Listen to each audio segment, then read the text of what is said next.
When most people realize their eyesight is getting worse, they follow the same routine. They schedule an eye exam, sit down in front of a vision chart, read a few rows of letters, and leave with a stronger prescription. For many, that is where the process ends. A progressive physical change is addressed by adding a more powerful lens, rather than asking whether the eyes themselves can function better. Very few people ever wonder if the eyes can actually be trained. Almost nobody is told that the eyes are controlled by muscles, real muscles, that can weaken when they are rarely challenged. In many adults, these muscles spend years working far below their full potential. That conversation rarely happens because selling glasses is profitable, while recommending a few minutes of daily eye exercises is not. I'm going to share that information anyway. Before we continue, subscribe to the Weird Lab and hit the like button. Every subscriber helps us continue creating content like this. Before we get into the exercises, there is one important idea to understand. Much of today's healthcare system is built around treating symptoms instead of improving the body's natural function. Many solutions are designed to keep people coming back rather than teaching them how to support their own health. What I'm about to explain doesn't require expensive treatments. It starts with understanding how your eyes actually work. Each eye is controlled by 6 muscles known as the extraocular muscles. As the name suggests, these muscles sit on the outside of the eyeball and control every direction your eyes move. They allow you to look left, right, up, down, and rotate your eyes smoothly.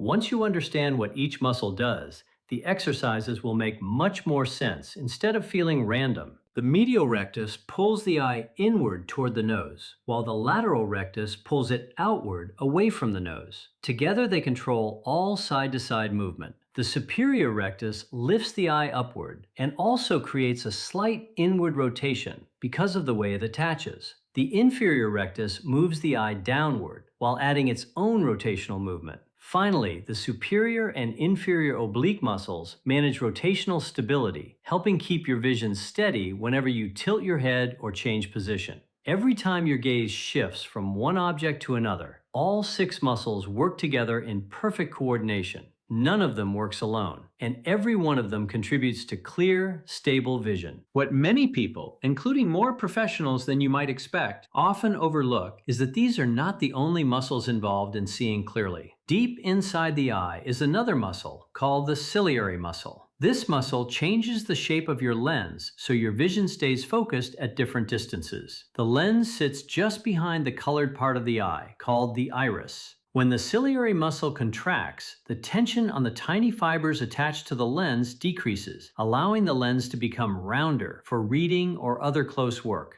When the muscle relaxes, those fibers pull the lens flatter, making it easier to focus on distant objects. This continuous adjustment between near and far vision is called accommodation. There are also muscles that control the size of your pupils. The sphincter pupillae makes the pupil smaller in bright light, while the dilator pupillae enlarges it in darker environments. Altogether, each eye relies on at least 8 different muscles. Across both eyes, that's 16 muscles constantly working together. Like muscles elsewhere in the body, they respond to use and can lose performance when neglected. Yet most people never intentionally exercise any of them. Think about that for a second. 16 muscles contribute to your vision. Imagine someone deciding to improve their overall fitness while training only 2 major muscle groups. Most people would immediately recognize how ineffective that approach would be. Yet that's exactly how modern lifestyles affect our eyes.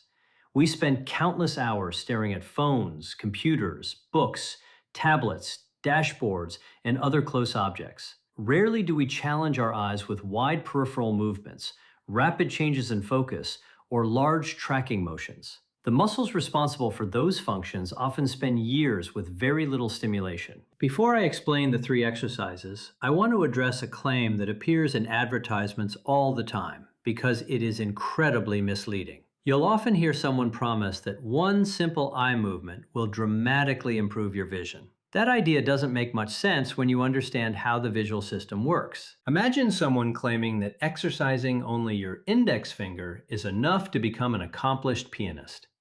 Playing the piano requires all 10 fingers working together with incredible coordination. Your eyes work in much the same way. 16 different muscles cooperate every second to produce clear vision.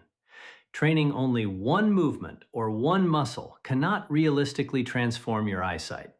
Lasting improvement comes from working the entire system through multiple directions of movement while also supporting the internal focusing muscles. That's the approach I'm going to show you. There's nothing magical about it. It's simply using basic physiology in a practical way. The first exercise is something I call the wipers. I like explaining where it came from because the story helps illustrate why I believe it can be useful. Earlier in my career, I spent time at high elevations, somewhere between 13 and 16,000 feet above sea level. At that point in my life, I made a mistake. I underestimated how intense ultraviolet exposure becomes at high altitude and didn't wear proper UV protective sunglasses.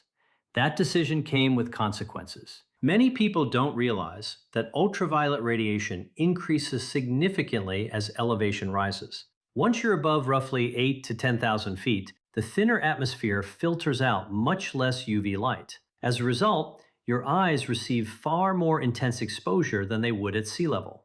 Under those conditions, ultraviolet light can contribute to photochemical damage within the retina, the delicate layer at the back of the eye responsible for converting light into electrical signals that your brain interprets as vision. After returning from that trip, I noticed my eyesight wasn't quite the same. The decline wasn't severe, but it was obvious enough that I knew something had changed.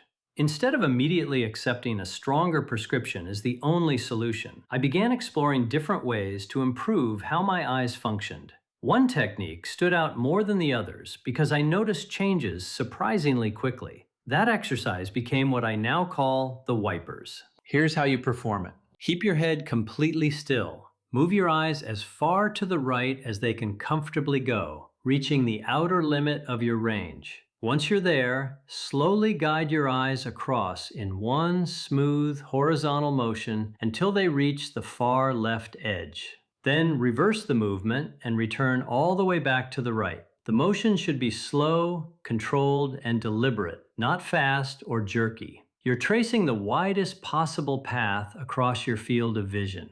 As you move, you may notice a stretching sensation in the muscles opposite the direction your eyes are traveling.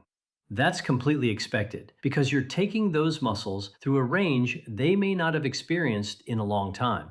I named the exercise wipers because it reminds me of windshield wipers, clearing away rain and streaks from a windshield. Once the glass is clean, the road ahead appears sharper.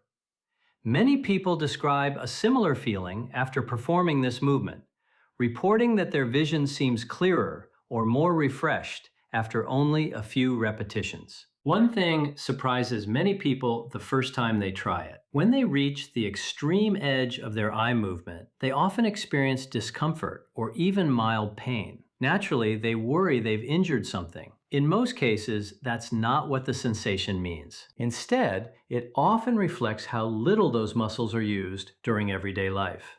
Think about a typical day. You glance at your phone, your computer, your television, maybe another person across the room. Most of these activities require only a very small portion of your eye's total movement range. Studies suggest many adults regularly use only around 10 to 15% of the full motion their eye muscles are capable of. Over months and years, the portions of those muscles that rarely move can gradually become tight and less flexible. The surrounding connective tissue can stiffen as well. When you finally move your eyes to the outer limits of their natural range, the muscles on the opposite side must lengthen much more than they're accustomed to. That stretching creates the pulling sensation many people notice. The importance of this goes beyond temporary discomfort. Extraocular muscles that remain chronically tight and underused don't simply feel stiff. Reduced flexibility can influence how smoothly the eyes coordinate movement, making it harder for the visual system to operate at its best. That's one reason exercises like the wipers aim to restore movement across the full range instead of limiting the eyes to the narrow patterns created by modern, screen-focused living.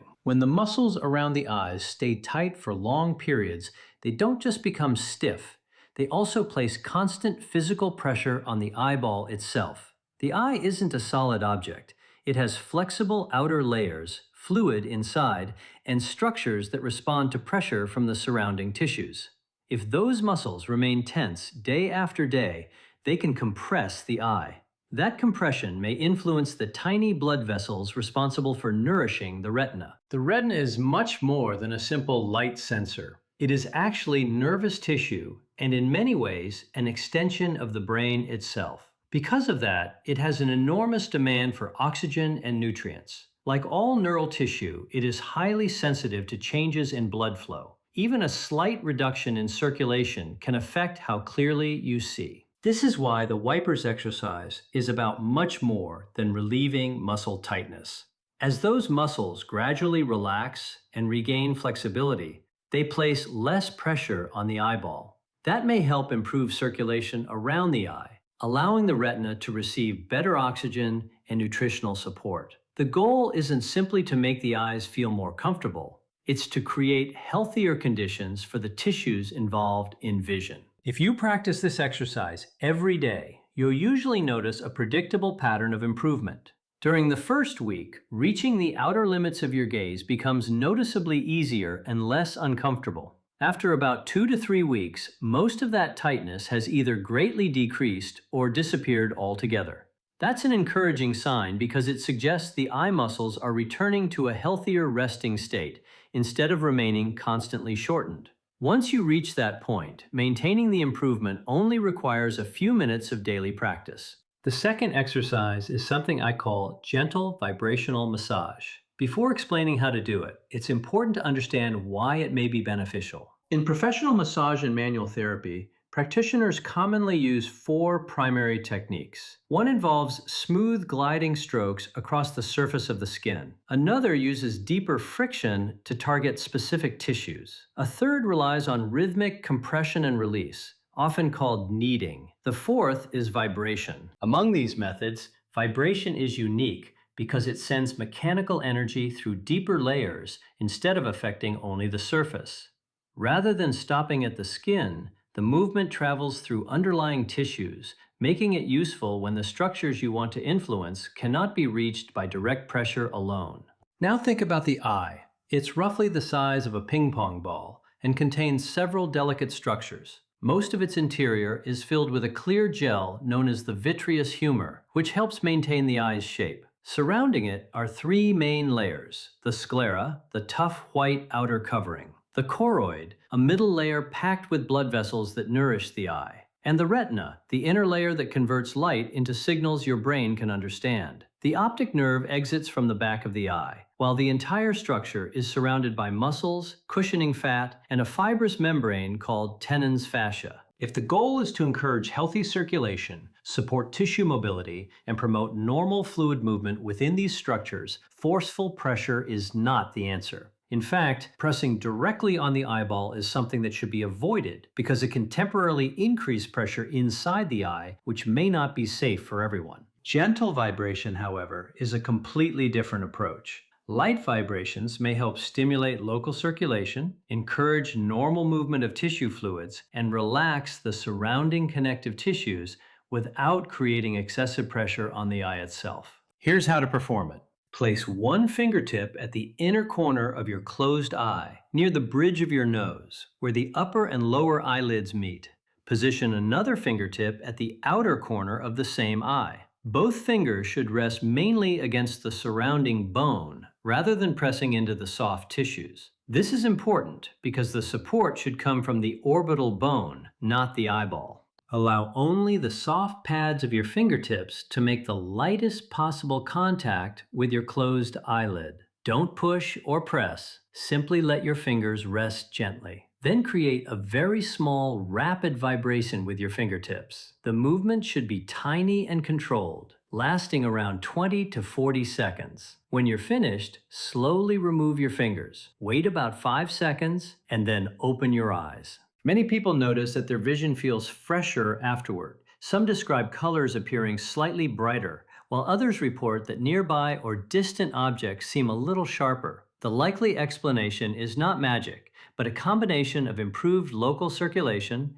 relaxed surrounding muscles, and healthy movement of fluids within the eye. Over the past 15 years, I've met a small number of people in their 70s who had remarkably good vision without relying on glasses of any kind. They didn't use reading glasses, distance glasses, or bifocals. Their eyesight remained clear enough for everyday life, which is unusual considering how common age-related vision changes are. Naturally, I asked each of them about their routines. Every one of them reported doing some type of eye exercise consistently over many years. They treated those exercises the same way most people treat brushing their teeth, not as an occasional task, but as a normal part of daily life.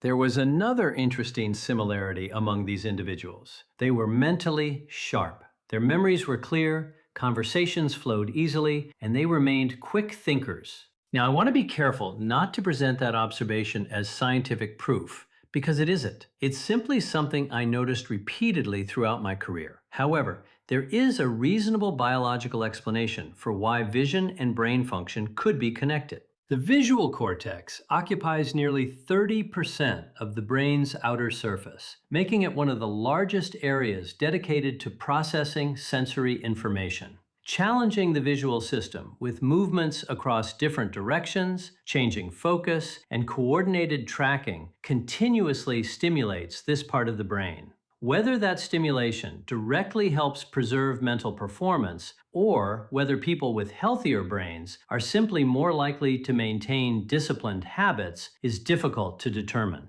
Most likely, both factors contribute. Regardless, the repeated connection between lifelong eye exercises and long-term mental sharpness has been interesting enough that I no longer dismiss it as mere coincidence. The third exercise focuses on the ciliary muscle, the small muscle inside the eye responsible for adjusting focus. This exercise is especially relevant for presbyopia, the gradual loss of near vision that usually begins sometime during the 40s. Most people first notice presbyopia when they find themselves holding books, menus, or phones farther away just to read comfortably. It's one of the most common age-related changes in vision and is typically managed with reading glasses, progressive lenses, or bifocals. The usual explanation is that the lens gradually becomes stiffer with age, making it harder to change focus. That's true, but it isn't the entire story. Research shows that the ciliary muscle itself often continues to contract even in people with presbyopia. In many cases, the muscle still performs its job, but the aging lens simply doesn't change shape as effectively as it once did.